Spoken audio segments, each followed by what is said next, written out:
गांव का सबसे आलसी लड़का सुबह 4 बजे उठकर अपने खेतों में काम कर रहा था।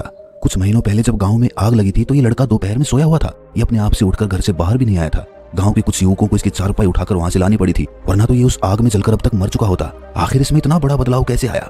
दिन ब दिन गुजरते रहे, लेकिन ये लड़का और ज्यादा मेहनती होता चला गया। इसकी चाल ढाल में, इसकी बातचीत में, इसके चेहरे पर एक अलग ही चुस्ती दिखाई देती थी। उसके हाव भाव ऐसे हो गए थे जैसे वो कभी थकता ही नहीं है। जहाँ कुछ महीनों पहले तक उसके खेत बंजर दिखाई देते थे, आज उसके खेतों में सबसे अच्छी फसल लहरा रही थी। एक दिन गांव के अधिकतर लोग इकट्ठे होकर उससे इस रहस्य के बारे में पूछने लगे। तब उस लड़के ने जिस रहस्य से पर्दा उठाया, उसके बाद हर एक की जिंदगी बदल गई। अपने बारे में बताते हुए लड़के ने सभी को बताया कि कुछ समय पहले तक मैं एकदम उद्देश्यहीन था। मुझे जिंदगी में कुछ भी समझ नहीं आता था। शायद मैं इस गांव का सबसे मूर्ख और सबसे आलसी आदमी था। किसी भी काम में मन नहीं लगता था, बहुत जल्दी थक जाता था, इसीलिए जिंदगी में कुछ भी हासिल नहीं हो रहा था।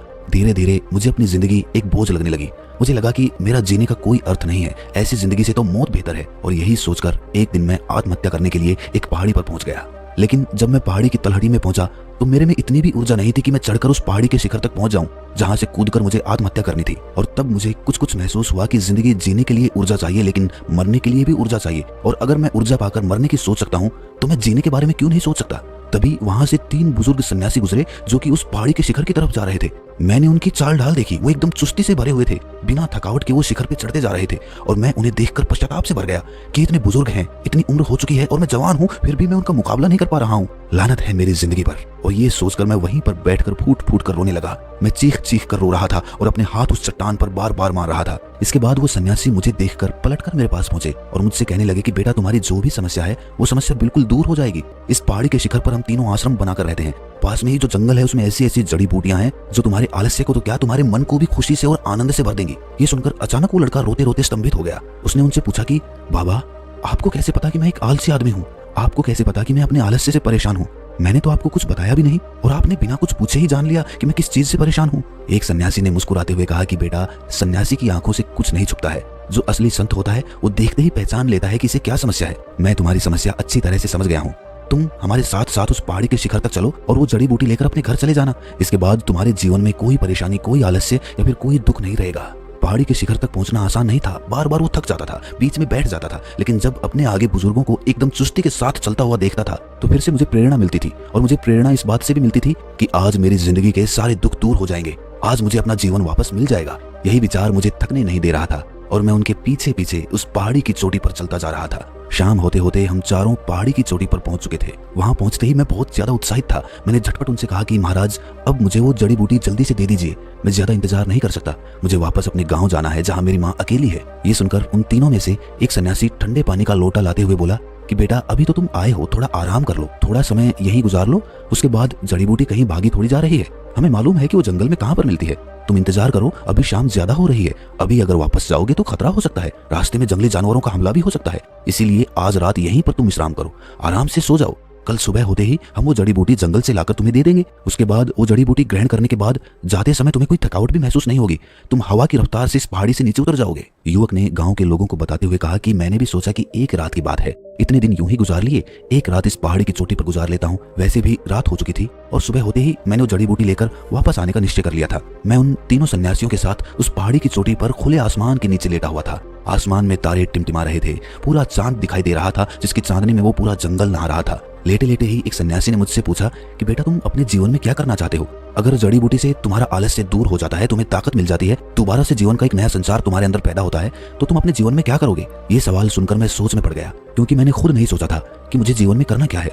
इसीलिए मैंने उनसे कहा कि बाबा, आज तक मैंने निश्चय नहीं किया कि मुझे जीवन में करना क्या है, और आज जब आपने ये सवाल पूछा तो मैं इसका कोई उत्तर दे ही नहीं पा रहा हूँ, कुछ भी नहीं सोच पा रहा हूँ। ये सुनकर वो सन्यासी हंसते हुए कहने लगा कि बेटा, अगर तुम्हें पता ही नहीं है कि तुम्हें जीवन में ताकत हासिल करके करना क्या है, तो उस ताकत हासिल करने का क्या फायदा? इससे अच्छा तो ये जड़ी बूटी किसी ऐसे आदमी को दी जाए जो मानवता की भलाई के लिए, दीन दुखियों का सहारा बनने के लिए अपने जीवन में काम करे, तो शायद इस जड़ी बूटी का कुछ फल हमें प्राप्त होगा। ताकत हासिल करके भी कुछ नहीं करोगे तो फिर हम तुम्हें ये जड़ी बूटी क्यों दें? तीनों सन्यासी आपस में सलाह मशविरा करने लगे और आखिर में एक सन्यासी ने कहा कि बेटा, ये जड़ी बूटी हम तुम्हें यूं ही नहीं दे सकते। तुम अपने गांव सुबह होते ही वापस लौट जाओ और किसी ऐसे युवा को लेकर आओ जो कुछ जीवन में करना चाहता हो।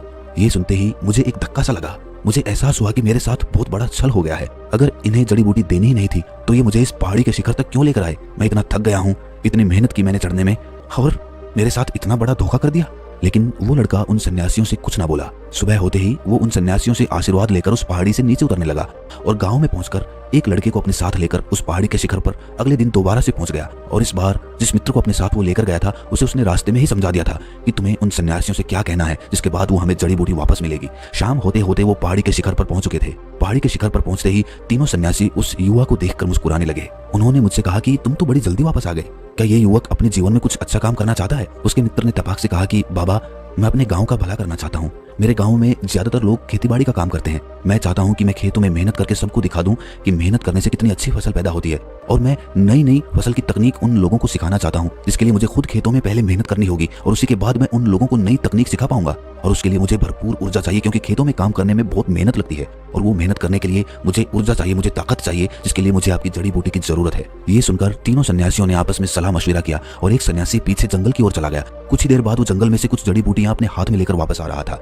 ये देखकर मैं काफी खुश हो गया। मुझे लगा कि अब तो जड़ी बूटियां मुझे हासिल हो गई हैं, अब तो मेरा जीवन बिल्कुल बदल जाएगा, और मैं खुशी से फूला नहीं समा रहा था। सन्यासी ने मेरे पास आकर वो जड़ी बूटियां मुझे देते हुए कहा कि बेटा, कि ये जड़ी बूटियां कुछ शर्तों के साथ ही काम करती हैं। अगर उन शर्तों का पालन तुमने नहीं किया तो ये जड़ी बूटियां तुम्हें फायदा पहुंचाने की बजाय तुम्हें नुकसान पहुंचा देंगी, तुम्हारे जीवन को बर्बाद कर देंगी। जितने दुर्बल और कमजोर तुम हो, इससे भी ज्यादा दुर्बल तुम हो जाओगे। तो सोच समझकर इन जड़ी बूटियों को ग्रहण करना। ये सुनकर मैं अचानक से सावधान हो गया और मैंने उन सन्यासी से हाथ जोड़कर कहा कि महाराज, आखिर वो क्या शर्तें हैं? सन्यासी ने 3 शर्तें रखी। पहली शर्त ये थी कि तुम्हारे जीवन का लक्ष्य एकदम स्पष्ट होना चाहिए। स्पष्ट लक्ष्य होने के साथ साथ अगर तुमने कभी भी अपना लक्ष्य बदला, अपने मन को अपने लक्ष्य से दूर हटाकर किसी और काम में लगा दिया, तो ये जड़ी बूटियां कुछ काम नहीं करेंगी।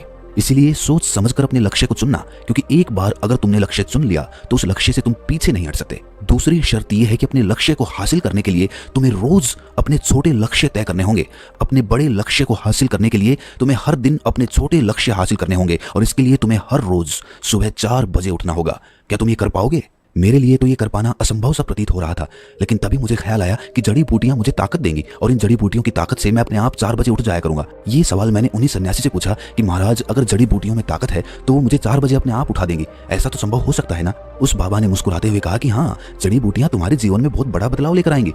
तुम्हें इससे जीवन रस प्राप्त होगा, लेकिन उसके लिए तुम्हारा मन पूरा दृढ़ निश्चय के साथ आगे बढ़ना चाहिए। तीसरी शर्त यह है कि जब भी तुम सोने के लिए अपने बिस्तर पर जाओ तो पूरे दिन को सोचो कि क्या आज तुम अपने लक्ष्य के करीब पहुंच पाए, क्या तुमने आज का जो लक्ष्य था वो पूरा किया। और अगर तुम ये सवाल नहीं करते हो तो सुबह उठने के बाद ये जड़ी बूटी कोई काम नहीं करेगी। दोबारा से तुम्हारा वही थका थका और पकाऊ जीवन शुरू हो जाएगा। ये 3 शर्त अगर तुम मान लेते हो तो ये जड़ी बूटी मैं तुम्हें दे सकता हूँ, वरना तो ये जड़ी बूटी तुम्हारे लिए जहर हो जाएगी। मैंने और मेरे मित्र ने हाथ जोड़कर उस सन्यासी से कहा कि महाराज, हम किसी भी हालात में इन 3 शर्तों का पालन अवश्य करेंगे। इसके बाद उस सन्यासी ने कुछ मंत्र पढ़कर वो जड़ी बूटी मुझे थमा दी और इसके बाद हम उस पहाड़ी से वापस लौट आए। ये रहस्य सुनकर सभी गांव वाले बड़े उत्तेजित हो गए। उन्होंने कहा कि क्या ये उसी जड़ी बूटी का कमाल है कि तुम इतने ऊर्जावान रह पाते हो? हमें भी वो जड़ी बूटी चाहिए, कृपया करके हमें भी बताओ कि वो सन्यासी किस पहाड़ी के शिखर पर रहते हैं। ये सुनकर वो युवक जोर जोर से हंसने लगा। ये देखकर सभी गांव वाले आश्चर्यचकित हो गए कि आखिर ये हंस क्यों रहा है। इसके बाद युवक ने जो उस गांव वालों को बताया, उसके बाद सभी गांव वाले फूट फूट कर हंसने लगे। वो इस प्रकार हंस रहे थे कि उनकी आंखों से आंसू टपक रहे थे। युवक ने उनको बताया कि 1 महीने तक मैंने 3 शर्तों का पालन किया, उस जड़ी बूटी को ग्रहण करता रहा और मुझे एहसास हुआ कि वो जड़ी बूटियां मुझे बहुत ताकत दे रही हैं। और 1 महीने बाद मैं उन सन्यासियों को धन्यवाद कहने के लिए दोबारा से उस चोटी के शिखर पर पहुंचा और उन्हें हाथ जोड़कर कहा कि महाराज, आपने मेरा जीवन बदल दिया। मुझे उन जड़ी बूटियों से बहुत ताकत मिली। पहले दिन तो सुबह उठना मेरे लिए कष्टकारी था, लेकिन बावजूद इसके मैं सुबह उठा, मैंने अपना लक्ष्य चुना और उस लक्ष्य पर पूरे दिन काम किया और रात में सोते समय अपने आप से पूछा कि क्या मैंने अपना वो लक्ष्य पूरा कर लिया। कुछ दिनों तक मुझे ये प्रक्रिया करने में बड़ी कठिनाई महसूस हुई, लेकिन धीरे धीरे उन जड़ी बूटियों की ताकत मेरी नसों में फैलने लगी और धीरे धीरे मुझे एहसास हुआ कि अब मुझे सुबह उठने के लिए कोई प्रयास नहीं करना पड़ रहा है।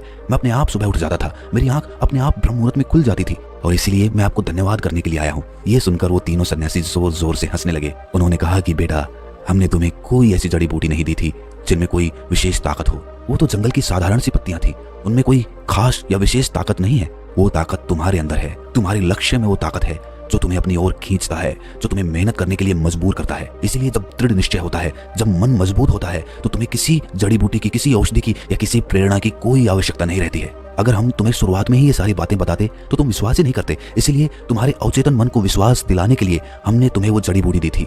उस जड़ी बूटी का कोई खास उपयोग है ही नहीं, वो सिर्फ तुम्हारे अवचेतन मन में एक लक्ष्य बिठाने के लिए थी।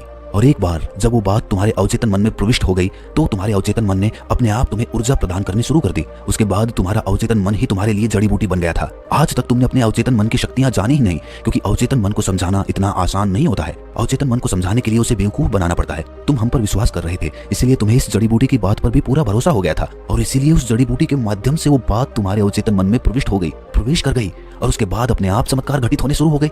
इसमें ना तो हमारा कोई चमत्कार है, ना ही उस जड़ी बूटी का कोई चमत्कार है। चमत्कार है तो तुम्हारे अवचेतन मन का। अपने अवचेतन मन को धन्यवाद करो, उसे समझो। उसके बाद जीवन में बड़े से बड़ा लक्ष्य हासिल करना सिर्फ चुटकियों का खेल होगा। ये सुनकर सभी गांव वाले जोर जोर से ठाके लगाकर हंसने लगे। सबने कहा कि भाई बेवकूफ बनाओ तो ऐसा बनाओ जिससे कि जीवन ही बदल जाए। तो दोस्तों, कैसी लगी ये कहानी आपको कमेंट सेक्शन में जरूर बताना, और अच्छी लगी हो तो इस चैनल को सब्सक्राइब करके नोटिफिकेशन बेल को जरूर प्रेस कर देना। तो मिलते हैं अगली कहानी में, तब तक के लिए अपना ख्याल। लिए तुम्हें हर दिन अपने छोटे लक्ष्य हासिल करने होंगे, और इसके लिए तुम्हें हर रोज सुबह 4 बजे उठना होगा। क्या तुम ये कर पाओगे? मेरे लिए तो ये कर पाना असंभव सा प्रतीत हो रहा था, लेकिन तभी मुझे ख्याल आया कि जड़ी बूटियां मुझे ताकत देंगी, और इन जड़ी बूटियों की ताकत से मैं अपने आप 4 बजे उठ जाया करूंगा। ये सवाल मैंने उन्हीं सन्यासी से पूछा कि महाराज, अगर जड़ी बूटियों में ताकत है तो वो मुझे 4 बजे अपने आप उठा देंगी, ऐसा तो संभव हो सकता है ना? उस बाबा ने मुस्कुराते हुए कहा कि हाँ, जड़ी बूटियां तुम्हारे जीवन में बहुत बड़ा बदलाव लेकर आएंगी। तुम्हें इससे जीवन रस प्राप्त होगा, लेकिन उसके लिए तुम्हारा मन पूरा दृढ़ निश्चय के साथ आगे बढ़ना चाहिए। तीसरी शर्त यह है कि जब भी तुम सोने के लिए अपने बिस्तर पर जाओ तो पूरे दिन को सोचो कि क्या आज तुम अपने लक्ष्य के करीब पहुंच पाए, क्या तुमने आज का जो लक्ष्य था वो पूरा किया। और अगर तुम ये सवाल नहीं करते हो तो सुबह उठने के बाद ये जड़ी बूटी कोई काम नहीं करेगी। दोबारा से तुम्हारा वही थका थका और पकाऊ जीवन शुरू हो जाएगा। ये 3 शर्त अगर तुम मान लेते हो तो ये जड़ी बूटी मैं तुम्हें दे सकता हूँ, वरना तो ये जड़ी बूटी तुम्हारे लिए जहर हो जाएगी। मैंने और मेरे मित्र ने हाथ जोड़कर उस सन्यासी से कहा कि महाराज, हम किसी भी हालात में इन 3 शर्तों का पालन अवश्य करेंगे। इसके बाद उस सन्यासी ने कुछ मंत्र पढ़कर वो जड़ी बूटी मुझे थमा दी, और इसके बाद हम उस पहाड़ी से वापस लौट आए। ये रहस्य सुनकर सभी गांव वाले बड़े उत्तेजित हो गए। उन्होंने कहा कि क्या ये उसी जड़ी बूटी का कमाल है कि तुम इतने ऊर्जावान रह पाते हो? हमें भी वो जड़ी बूटी चाहिए। कृपया करके हमें भी बताओ कि वो सन्यासी किस पहाड़ी के शिखर पर रहते हैं। ये सुनकर वो युवक जोर जोर से हंसने लगा। ये देखकर सभी गांव वाले आश्चर्यचकित हो गए कि आखिर ये हंस क्यों रहा है। इसके बाद युवक ने जो उस गांव वालों को बताया, उसके बाद सभी गांव वाले फूट फूट कर हंसने लगे। वो इस प्रकार हंस रहे थे कि उनकी आंखों से आंसू टपक रहे थे।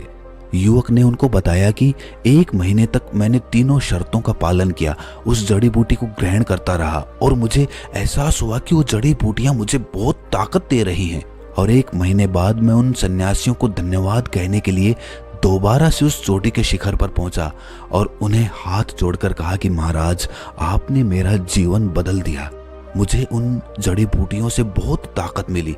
पहले दिन तो सुबह उठना मेरे लिए कष्टकारी था, लेकिन बावजूद इसके मैं सुबह उठा, मैंने अपना लक्ष्य चुना और उस लक्ष्य पर पूरे दिन काम किया, और रात में सोते समय अपने आप से पूछा कि क्या मैंने अपना वो लक्ष्य पूरा कर लिया। कुछ दिनों तक मुझे ये प्रक्रिया करने में बड़ी कठिनाई महसूस हुई, लेकिन धीरे धीरे उन जड़ी बूटियों की ताकत मेरी नसों में फैलने लगी, और धीरे धीरे मुझे एहसास हुआ कि अब मुझे सुबह उठने के लिए कोई प्रयास नहीं करना पड़ रहा है। मैं अपने आप सुबह उठ जाता था, मेरी आंख अपने आप ब्रह्म मुहूर्त में खुल जाती थी, और इसीलिए मैं आपको धन्यवाद करने के लिए आया हूँ। ये सुनकर वो तीनों सन्यासी जोर जोर से हंसने लगे। उन्होंने कहा कि बेटा, हमने तुम्हें कोई ऐसी जड़ी बूटी नहीं दी थी जिनमें कोई विशेष ताकत हो। वो तो जंगल की साधारण सी पत्तियां थी, उनमें कोई खास या विशेष ताकत नहीं है। वो ताकत तुम्हारे अंदर है, तुम्हारे लक्ष्य में वो ताकत है जो तुम्हें अपनी ओर खींचता है, जो तुम्हें मेहनत करने के लिए मजबूर करता है। इसीलिए जब दृढ़ निश्चय होता है, जब मन मजबूत होता है, तो तुम्हें किसी जड़ी बूटी की, किसी औषधि की या किसी प्रेरणा की कोई आवश्यकता नहीं रहती है। अगर हम तुम्हें शुरुआत में ही ये सारी बातें बताते तो तुम विश्वास ही नहीं करते। इसीलिए तुम्हारे अवचेतन मन को विश्वास दिलाने के लिए हमने तुम्हें वो जड़ी बूटी दी थी। उस जड़ी बूटी का कोई खास उपयोग है ही नहीं, वो सिर्फ तुम्हारे अवचेतन मन में एक लक्ष्य बिठाने के लिए थी। और एक बार जब वो बात तुम्हारे अवचेतन मन में प्रविष्ट हो गई तो तुम्हारे अवचेतन मन ने अपने आप तुम्हें ऊर्जा प्रदान करनी शुरू कर दी। उसके बाद तुम्हारा अवचेतन मन ही तुम्हारे लिए जड़ी बूटी बन गया था। आज तक तुमने अपने अवचेतन मन की शक्तियां जाने ही नहीं, क्योंकि अवचेतन मन को समझाना इतना आसान नहीं होता है। अवचेतन मन को समझाने के लिए उसे बेवकूफ बनाना पड़ता है। तुम हम पर विश्वास कर रहे थे, इसीलिए तुम्हें इस जड़ी बूटी की बात पर भी पूरा भरोसा हो गया था और इसीलिए उस जड़ी बूटी के माध्यम से वो बात तुम्हारे अवचेतन मन में प्रविष्ट हो गई, प्रवेश कर गई और उसके बाद अपने आप चमत्कार घटित होने शुरू हो गए। इसमें ना तो हमारा कोई चमत्कार है, ना ही उस जड़ी बूटी का कोई चमत्कार है। चमत्कार है तो तुम्हारे अवचेतन मन का। अपने अवचेतन मन को धन्यवाद करो, उसे समझो। उसके बाद जीवन में बड़े से बड़ा लक्ष्य हासिल करना सिर्फ चुटकियों का खेल होगा। ये सुनकर सभी गांव वाले जोर जोर से ठाके लगाकर हंसने लगे। सबने कहा कि भाई बेवकूफ बनाओ तो ऐसा बनाओ जिससे कि जीवन ही बदल जाए। तो दोस्तों, कैसी लगी ये कहानी आपको कमेंट सेक्शन में जरूर बताना, और अच्छी लगी हो तो इस चैनल को सब्सक्राइब करके नोटिफिकेशन बेल को जरूर प्रेस कर देना। तो मिलते हैं अगली कहानी में, तब तक के लिए अपना ख्याल